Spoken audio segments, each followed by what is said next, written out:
On peut peut-être commencer avec ça. Le dossier des ateliers Saint-Louis, donc peut-être un peu, en fait, résumer la position de la Ville. Comment vous le trouvez, le projet, premièrement? Le projet est intéressant. C'est un projet qui, je pense, serait utile pour la communauté. Maintenant, évidemment, ça prend plus que ça pour pouvoir décider sur le projet. Entre autres, un cadre financier qui manque présentement. On a des chiffres à l'intérieur, mais on n'a pas plus de détails. Alors, on veut permettre au groupe qui a déposé un projet de pouvoir aller plus loin dans le dossier et pouvoir nous présenter un cadre financier plus élaboré, plus étoffé. Mais concrètement, qu'est-ce que vous voulez savoir là, que vous ne savez pas? Ce qu'on a besoin, c'est qu'au bout du compte, s'il faut qu'on cède les terrains et l'édifice pour une rénovation, en fait, plus une rénovation, c'est pour une réhabilitation, une protection patrimoniale. On a besoin de savoir quelle est la source des revenus au bout du compte. Ça, c'est une première phase. On a besoin de savoir c'est quoi leur évaluation des coûts d'une réhabilitation. On a besoin de pouvoir les analyser. On a besoin d'avoir une signature de l'ingénieur pour nous assurer que l'évaluation est faite de manière professionnelle. Donc, on a besoin d'avoir ces éléments-là, puis on donne plus que 2 mois pour le faire. Évidemment, si jamais ça avance bien, puis qu'on a besoin d'une extension, ça sera toujours considéré. Okay. Le 31 décembre, c'est donc la date là, pour l'entente qui avait été proposée par Éric Fleury à l'époque. En fait, c'est le 30 septembre. Ouais, on donne une extension parce qu'il y a un projet qui a été déposé, puis on va donner la chance qu'effectivement, ils puissent étoffer davantage leur cadre financier qui sera ensuite analysé par la Ville. Que la Ville pourrait sortir, j'ai le micro, là, mais intervenez quand vous voulez. Là. Ouais. Est-ce que la Ville pourrait sortir de l'argent? Parce que c'est bien beau le donner, là, mais êtes-vous intéressé à débourser pour restaurer le patrimoine? Pour l'instant, ce n'est pas dans les cadres. On peut donner un coup de main pour l'élaboration du projet, mais l'idée de base, c'est vraiment de trouver un projet qui puisse assumer et assurer la restauration de l'édifice à des fins patrimoniales. Alors, pour l'instant, c'était prévu que ce soit quelqu'un de l'extérieur. C'était la proposition initiale en 2016 également. La Ville doit prioriser pour ces projets de patrimoine. Il y a plusieurs projets qui vont nécessiter la part de la Ville dans le futur. Entre autres, on peut parler du musée régional de Rimouski, qui est la plus vieille église en pierre à l'est du Québec. On va avoir besoin probablement d'investissements pour aider le projet de Servillage pour la Maison mère des Sœurs du Saint-Rosaire. Aussi pour considérer que le dossier du centre-ville, la création d'un quartier de la culture va être aussi onéreuse. Donc, on a besoin de pouvoir prioriser les investissements dans ce sens-là. Donc, il n'est pas prévu pour l'instant que la Ville investisse des fonds pour les ateliers Saint-Louis. Mais mettons que ça ne marche pas, le 1er janvier, il se passe quoi? On verra ce moment-là, mais ça nous prend un projet qui puisse être viable et qui puisse assurer une restauration patrimoniale. S'il n'y en a pas, ce que j'ai mentionné, c'est qu'on regardera d'autres opportunités ou d'autres possibilités. Comme la démolition? Ça pourrait être le cas, effectivement. Mais ça serait quoi les autres options? C'est ça ou la démolition? Ça pourrait être ça, effectivement. À moins qu'un groupe, entre-temps, nous dise qu'ils sont intéressés à déposer un autre projet, je ne dirais pas non. Mais à date, il y a ce projet-là ou la démolition. Je ne garderai pas ça 20 ans comme ça. Pour l'instant, effectivement. C'est la raison pour laquelle j'ai placé une date limite sur l'offre d'Éric Forêt initialement. C'était pour en arriver à pouvoir prendre une décision éventuellement. Donc, on a un projet présentement, on va l'analyser sur ses qualités, on donne la chance d'avoir plus d'informations de l'étoffer et on verra par la suite. Mais effectivement, ça pourrait mener à une démolition éventuelle, mais la démolition serait assortie d'un projet de remplacement si jamais on s'en va jusque-là. Mais lorsqu'ils parlent, eux, d'habiter local par local l'immeuble, pensez-vous que le service d'urbanisme, avec les règlements rigides que l'urbanisme a à Rimouski, qu'une affaire comme ça pourrait être acceptée? On veut leur donner la chance de pouvoir étoffer cet élément-là, donc nous apporter avec un rapport d'ingénierie qui serait signé par un ingénieur, donc vraiment professionnel, de quelle manière il s'y prendrait. La possibilité... S'ils nous disent qu'il y a une évaluation qui dit que ça prend, dans l'évaluation de leur projet, je pense qu'ils parlent d'un montant de plus de 500 000 qui serait nécessaire pour une première phase au début, puis 300 quelques mille dollars pour vraiment occuper dans une phase 1 ou commencer à occuper l'édifice. Ce qu'on va avoir besoin, c'est d'avoir une preuve qu'effectivement, ça peut être sécuritaire, puis ça peut être fait avec ces montants-là. Mais au-delà de ça, on a aussi besoin d'avoir un estimé de ce que va coûter, selon eux, la réhabilitation, la restauration des ateliers Saint-Louis, et le cas échéant, de savoir quelles sont les sources de financement qui sont prévues de leur part. Donc, c'est ce qu'on veut dire par cadre financier. Et vous avez vu, comme moi, le rapport de M. Badin? Oui, le cadre de santé. Oui. Donc, c'est pas très... disons que la maladie est pas mal avancée. Écoutez, si le groupe avance l'idée que leurs ingénieurs pourraient amener une rénovation à un certain prix, ils peuvent nous dire où est-ce qu'ils vont chercher l'argent, on va écouter, c'est certain. Alors, c'est la raison pour laquelle on veut leur donner la chance. Le choix numéro 1, c'est une restauration. C'est un bâtiment qui est prisé à Rimouski. Mais éventuellement, on va falloir prendre une décision. Si personne ne peut arriver pour le restaurer et démontrer comment ça peut être restauré, on devra prendre une décision sur l'édifice. Droit de préemption? Comment vous le dites? Préemption. Bon, OK. J'imagine que vous avez une idée derrière la tête, là. Non, en fait, beaucoup de villes vont aller dans cette direction-là, juste parce que ça donne un outil de plus pour le développement d'une ville. Je vous dirais que dans bien des cas, lorsqu'une ville démontre un intérêt pour un secteur particulier, pour du développement, de la densification, pour des projets, la ville arrive avec une proposition d'achat, puis évidemment, souvent les vendeurs vont dire « Ah, c'est la ville qui arrive, donc on va pouvoir augmenter les prix pour pouvoir avoir ce qu'on veut. » Et au bout du compte, c'est pas vraiment une manière viable pour une ville de pouvoir faire des acquisitions. Alors, on peut avoir des projets de notre côté, des endroits qu'on veut développer en ville, mais on va donner la possibilité, si dans les territoires visés par la ville, par des projets, si des gens veulent vendre des terrains, veulent vendre des maisons, que la ville puisse, sous une promesse d'achat, selon certaines conditions, venir dire, écoutez, on veut maintenant l'avoir. Parce qu'il faut absolument qu'il y ait une promesse d'achat. Oui. On peut pas, pourquoi on ne procède pas par l'expropriation, tout simplement? L'expropriation est extrêmement difficile et compliquée. D'ailleurs, une des demandes de l'UMQ à laquelle je suis d'accord, c'est une modification de la loi sur les expropriations pour rendre ça un peu plus facile. L'expropriation, entre autres, c'est non seulement la juste valeur marchande, mais c'est, dans le cas, par exemple, de l'expropriation commerciale, c'est les poursuites qui sont possibles ou les contestations judiciaires. Donc, ça coûte déjà d'aller en cours pour faire justifier l'expropriation. Et non seulement ça, mais l'entreprise peut demander de compenser non seulement pour la valeur marchande, mais aussi pour les profits, les revenus et profits perdus par la suite. Donc, ça ne devient pas vraiment rentable pour une ville d'exproprier et l'outil n'est pas utilisé très souvent pour cette raison-là. Je reviens. L'avis d'assujettissement va être envoyé quand c'est propriétaires? Dès que les règlements sont adoptés. Donc, c'est un territoire ou un district qui est assujetti.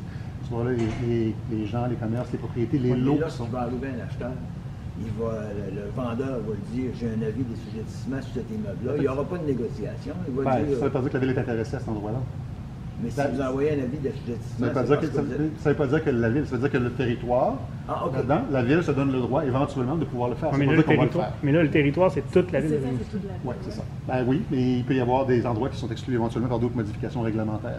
Mais pourquoi vous avez fait toute la ville? Vous n'êtes pas intéressé d'acheter une maison Sacré-Cœur? Pour l'instant, on se donne la possibilité, on crée l'outil présentement, puis on verra de quelle manière on peut le modifier par la suite. Les terrains Rimouskiès, par exemple, industriels, je ne mentionnerai aucune place. Écoutez, ce que je vous dis présentement, c'est penser à si on veut densifier le centre-ville éventuellement. On a comme des visées sur certains secteurs du centre-ville, mais en pouvant assujettir, si on veut, le centre-ville, on se donne la possibilité de pouvoir acquérir des propriétés qui vont nous permettre de densifier éventuellement. Oui, mais je dirais pas ça, la ville va faire des logements, quoi. Vous allez être propriétaire de terrain pour faire des logements. Ou pouvoir s'assurer qu'on peut transférer le terrain à quelqu'un qui va pouvoir faire une densification. Donc, ça donne, c'est une petite plus au bout du compte qu'on se donne. Mais c'est pas contraignant. C'est que la personne, si elle veut vendre, elle vend. Si elle ne veut pas vendre, exactement. Elle ne peut pas acheter. Et si, par exemple, le vendeur vend et on juge, nous, à la ville, que c'est comme 25 de plus que la juste valeur marchande, on n'ira pas égaler l'offre. Mais tant pis pour l'acheteur. L'acheteur va acheter 25 plus que la valeur. Donc, c'est lorsqu'on tombe dans ce point-là. Puis, il y a effectivement des éléments pour protéger. Entre autres, si c'est une question de léguer à la famille, on ne commencera pas à... La loi ne permet pas d'entrer là-dedans pour prendre le terrain, évidemment. Donc, certaines exceptions qui sont faites. Mais c'est considéré là comme un outil dans la boîte à outils future de la ville pour son développement, qu'on n'a pas actuellement. Alors que la ville possède des dizaines de terrains à vendre déjà, ils ne sont pas vendus. Mais pour différents il n'y a pas de terrain qu'on a pour la densification présentement. Il n'y a pas de terrain. Il faudrait changer le règlement pour pouvoir prendre le terrain du garage municipal. Il y a peut-être d'autres projets pour ce terrain-là. C'est donc, je ne pense pas qu'on va faire de la densification dans le terrain du garage commercial ou d'un garage municipal. Il y a des éléments qui sont considérés pour ça, comme pour l'ancien Coipris aussi. Et pour l'instant, c'est pas ça. Mais en ville, si on dit, par exemple, qu'on va développer, je dis au centre-ville, là, présentement, on n'a pas le moyen, déjà, d'une manière qui soit directe. Alors, c'est pas une question d'accumuler des terrains, c'est pas la logique derrière. Puis de toute façon, ça serait pas très, très pratique pour la ville de commencer à investir des centaines de milliers, voire des millions de dollars pour acquérir des terrains de cette manière-là. Ce qu'on veut faire, c'est pouvoir utiliser ces terrains pour des objectifs bien précis. Ça peut être pour du logement social, ça peut être pour l'identification, ça peut être pour un parc, effectivement, oui. Un équipement sportif. Tout à fait. J'ai lu ce que Montréal a fait avec ça. Et à Montréal, d'après moi, c'est utile parce qu'il n'y a pas il a rien à vendre dans certains secteurs. Ici, on a des terrains vagues. Oui, effectivement, mais ça ne veut pas dire que ça fit dans les projets qui sont fixés par la ville. Oui, mais justement.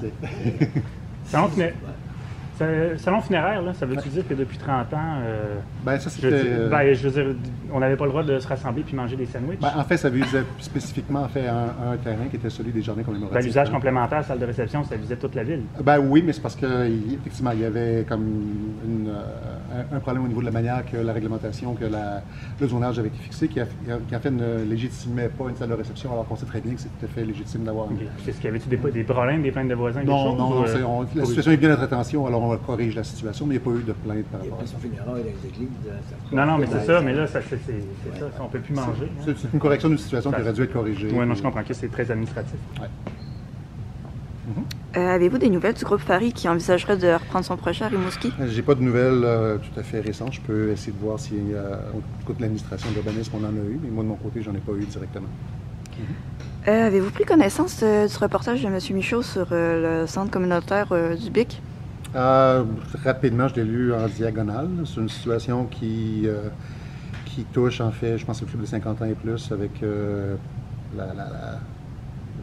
le centre communautaire, mais c'est une situation qui touche des organisations qui ne sont pas affiliées à la ville de Rimouski. Est-ce que c'est normal que ce soit eux qui décident de l'utilisation de la salle?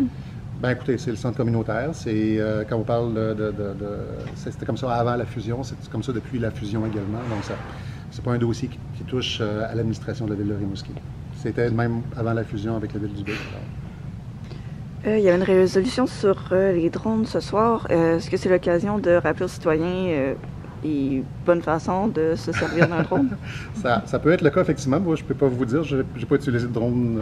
Alors, c'est toujours bien. Je sais qu'il y a des réglementations fédérales en particulier, municipales bien sûr, mais surtout fédérales qui encadrent l'utilisation de drones. Hein.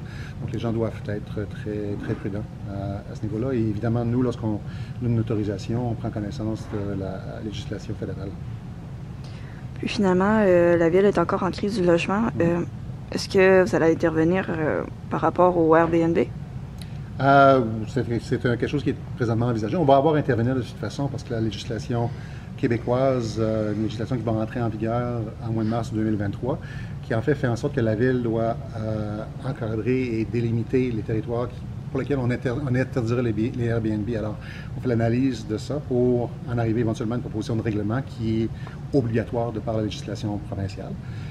Maintenant, par rapport à Rimouski, si je fais une comparaison, j'ai fait l'étude du phénomène Airbnb. Lorsqu'on regarde l'ensemble de ce qui est offert à Rimouski même, il y avait 247 listings, enfin environ 250 listings qu'il y avait au mois de juin passé. En regardant ça, on s'est aperçu que la plupart étaient soit pas à Rimouski, soit Saint-Eugène, Saint-Narcisse ou dans d'autres secteurs. Pour ceux qui étaient à Rimouski, en grande partie, c'était des auberges légitimes, genre cabine boréale. Quelques-uns, c'était des chambres dans une maison. Donc, ça n'affecte pas vraiment la pénurie de logement ou la question du logement. Il y a à peu près une trentaine de logements qui semblent être passés d'une occupation résidentielle à une occupation de type Airbnb. Donc, je dirais que par rapport à d'autres juridictions, ce n'est pas un problème aussi criant. Mais évidemment, le gouvernement du Québec nous demande de resserrer, d'établir une réglementation par rapport au Airbnb, ce qu'on est analysé présentement. J'ai une dernière question. Vu que votre collègue Cousineau-Morin a gagné ses élections, est-ce que souhaitez-vous que Maïté Blanchette-Vézina soit ministre? Avez-vous exprimé ce désir-là clairement? Écoutez, c'est la prérogative du gouvernement. Oui, non, on le sait ça. C'est clair. Madame Blanchette-Vézina, je la connais bien. Je connais bien Amélie Diane aussi à Rivière-du-Loup.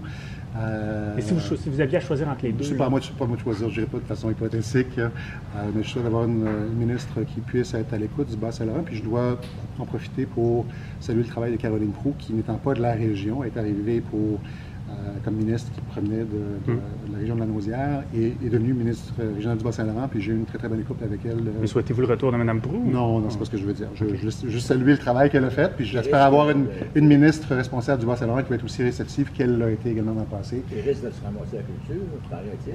Je sais pas. Oui,